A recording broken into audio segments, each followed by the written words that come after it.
आणि आता बातमी आहे मुंबईमधून। मुंबई महानगरपालिका रुग्णालयात पेपरलेस कामकाज सुरू झालंय।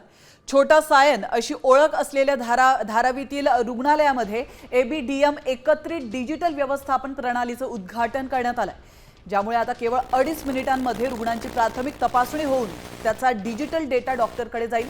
त्याचप्रमाणे एबीएचए आभा प्रणालीद्वारे सरकारी रुग्णालयामध्ये रुग्णांची माहिती एकत्रित ठेवता येणार आहे।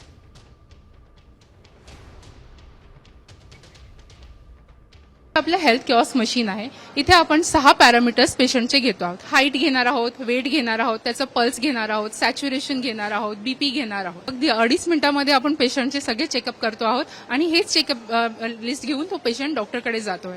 डॉक्टरकडे गेल्यावरती आपण त्यांच्याकडे डिजिटल केस पेपर्स आहेत, ते पटापट ते फिल करून पेशंट तिथूनही 2 मिनिटात बाहेर पडतो आहे। त्याच्याकडे QR कोड वाला मेडिसिन लिस्ट असते, ती QR कोड आल्याच्या नंतर आपल्याला स्कॅनर दिसतो आहे।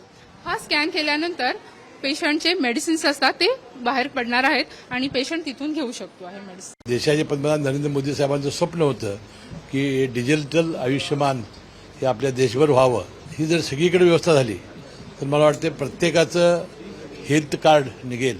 विशेषतः आता मला डॉक्टर सांगत होते की ग्रामीण भागात त्याचा फार मोठा उपयोग होईल, की ज्या ठिकाणी डॉक्टर्स नाहीत त्यांना टेलिमेडिसिन घेता येईल, त्यांना अशा प्रकारे चांगलं उपचार मिळतील। चांगली व्यवस्था ही डिजिटल आज या ठिकाणी झालेली आहे।